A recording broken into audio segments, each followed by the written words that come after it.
शेतकरी मंडळी नमस्कार. कांदा व लसूण पिकासंबंधातील काही महत्त्वाच्या घडामोडी, बातम्या तसेच शेतीविषयक माहिती घेऊन येणाऱ्या आपल्या लाडक्या कांदा व लसूण समाचारच्या या 20व्या अंकामध्ये मी डॉक्टर राजीव काळे, वरिष्ठ शास्त्रज्ञ कृषी विस्तार, कांदा व लसूण संशोधन संचालनालयाच्या वतीने आपलं सर्वांचं स्वागत करतो. चला तर या अंकाची सुरुवात करूया या महिन्याच्या कृषी सल्ल्याने व जाणून घेऊयात लसूण उत्पादनाबद्दल. लागवड झालेल्या लसणाची उरलेली नत्राची मात्रा लागवडीच्या 15व्या, 30व्या व 45व्या दिवसानंतर 25 किलो या प्रमाणात द्यावी. लागवडीनंतर 40 ते 60 दिवसांनी खुरपणी करावी, ज्यामुळे माती भुसभुशीत होते, तण नियंत्रण होते. तपकिरी व जांभळ्या करपाच्या नियंत्रणासाठी मँकोझेब 2.5 ग्रॅम प्रति लिटर किंवा ट्रायसायक्लोझर किंवा प्रॉपिकोनाझोल 1 मिली प्रति लिटर या प्रमाणात बुरशीनाशकाची फवारणी करावी. त्यात 0.5 मिलीलिटर या स्टिकरचा वापर करावा. फुलकिड्यांचा प्रादुर्भाव वाढत असल्यास शेतकरी 15 दिवसाच्या अंतराने पिप्रोनिल 1 मिली प्रति लिटर किंवा कार्बोसल्फार किंवा प्रोफेनोफॉस 2 मिली प्रति लिटर या प्रमाणात फवारणी करू शकतात. लागवडीनंतर 30व्या, 45व्या व 60व्या दिवसांनी 5 मिली प्रति लिटर या प्रमाणात सूक्ष्म अन्नद्रव्य मिश्रणाची फवारणी करणे गरजेचे आहे. शेतकरी मंडळी, आता रब्बी हंगामातील कांदा लागवडीची वेळ झालेली आहे. त्यामुळे आजच्या सविस्तर चर्चेमध्ये आपण जाणून घेऊयात रब्बी हंगामातील कांदा लागवड व्यवस्थापन. सर्वप्रथम शेतात खोलवर नांगरणी करावी, जेणेकरून कीड व तणांचा प्रादुर्भाव कमी होतो. जमीन भुसभुशीत होईपर्यंत शेताची चांगली मशागत करावी. वेळ तयार करण्यापूर्वी मागील पिकातील उरलेले अवशेष, तण किंवा दगड असतील ते काढून टाकावे.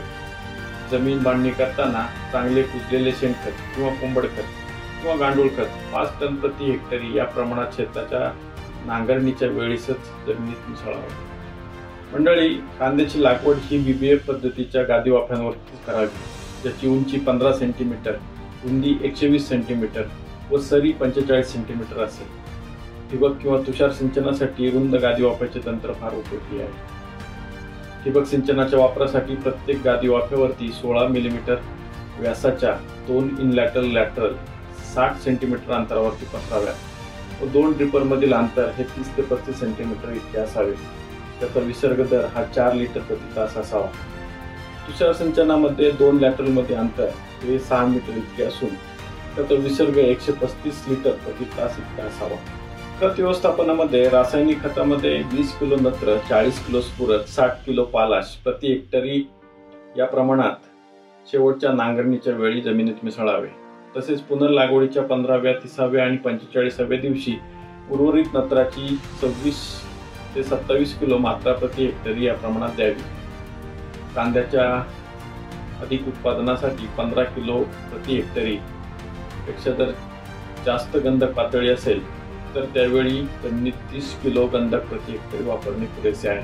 आणि जर 15 किलो प्रति हेक्टरीपेक्षा गंधकाची पातळी कमी असेल तर मातीमध्ये 45 किलो गंधक प्रति हेक्टरी वापरणे आवश्यक आहे.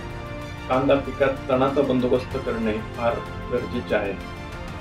चांगल्या उत्पादनासाठी तण बंदोबस्त केल्यास उत्पादन चांगले येते.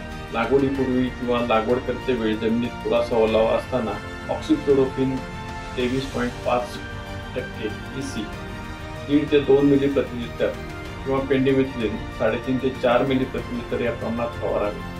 लागवडीनंतर 40 ते 60 दिवसांनंतर हाताने खुरपणी करावी.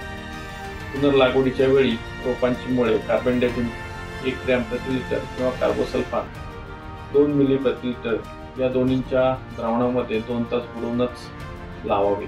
पुनर्लागवडीसाठी 40 ते 45 दिवस वयाच्या निरोगी रोपांचीच निवड करावी.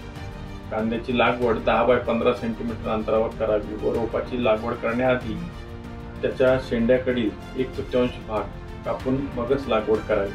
पुनर्लागवडीनंतर लगेचच म्हणजे 3 दिवस तसेच त्यानंतर मातीतील ओलीनुसार 7 ते 10 दिवसांच्या अंतराने कांद्याच्या पिकाला पाणी देणे गरजेचे आहे. चला तर मग जाणून घेऊया संस्थेशी संबंधित काही महत्त्वाच्या बातम्या. संस्थेने 28 ऑक्टोबर ते 3 नोव्हेंबरच्या दरम्यान जागरूकता सप्ताह साजरा केला. राष्ट्रीय खाद्य तंत्रज्ञान उद्यमिता आणि व्यवस्थापन संस्था सोनीपत हरियाणा यांच्या सहकार्याने कांदा आणि लसूण संशोधन संचालनालयामध्ये खाद्य प्रक्रिया आणि मूल्यवर्धन या विषयावरती एक दिवसीय प्रशिक्षण कार्यक्रम आयोजित करण्यात आला. यामध्ये खाद्य निर्जलीकरणावरील संधी आणि आव्हाने या विषयावरती डॉक्टर विंकल कुमार आर्रा यांनी माहिती दिली. तर खाद्य नियम व पॅकेजिंग या विषयावरती प्रारब्ध बडगुजर यांनी सविस्तर माहिती दिली. डॉक्टर राजीव काळे यांनी संचालनालयाच्या उद्यमिता केंद्राच्या उपक्रमांबद्दल विस्तृत माहिती दिली. तसेच डॉक्टर कल्याणी गोरेपती आणि डॉक्टर भूषण बिगवे यांनी देखील सहभागी शेतकरी तथा उद्यमी यांना प्रोसेसिंगच्या ॲस्पेक्टवरती प्रशिक्षण दिलं.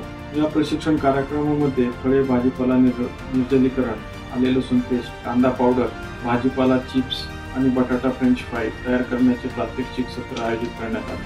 या कार्यक्रमाचा मुख्य उद्देश शेतकरी आणि उद्योजकांना प्रक्रिया करून अधिक फायदेशीर उत्पादने तयार करण्यासाठी प्रवृत्त करणे हा होता. संस्थेचे संचालक डॉक्टर विजय महाजन यांनी 5 नोव्हेंबर रोजी केव्हीके खरगोनला भेट दिली आणि शेतकऱ्यांबरोबर संवाद साधला. 14 ते 16 नोव्हेंबर 2024 दरम्यान संस्थेचे संचालक डॉक्टर विजय महाजन यांचा सेज विद्यापीठ इंदोर येथे संशोधन सल्लागार बैठकीत सहभाग. संस्थेचे संचालक डॉक्टर विजय महाजन यांनी केव्हीके बारामतीला भेट देऊन परिसरातील शेतकऱ्यांशी संवाद साधला आणि कांदा लसूण उत्पादनाच्या तंत्रज्ञानावरती सुद्धा सविस्तर चर्चा केली.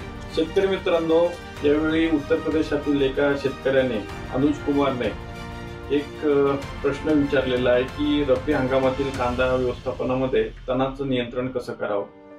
या सविस्तर चर्चेमध्ये ज्याप्रमाणे मी सांगितले तर तसं रब्बी हंगामात तुम्हाला लागवडीच्या वेळी जमिनीत ओलावा ठेवून त्यावरती 1.5 ते 2 मिली प्रति लिटर या प्रमाणात ऑक्सिक्लोरोफिन हे तणनाशक किंवा पेंडिमिथिलिन 3.5 ते 4 मिली प्रति लिटर या प्रमाणात फवारणी करायची आहे.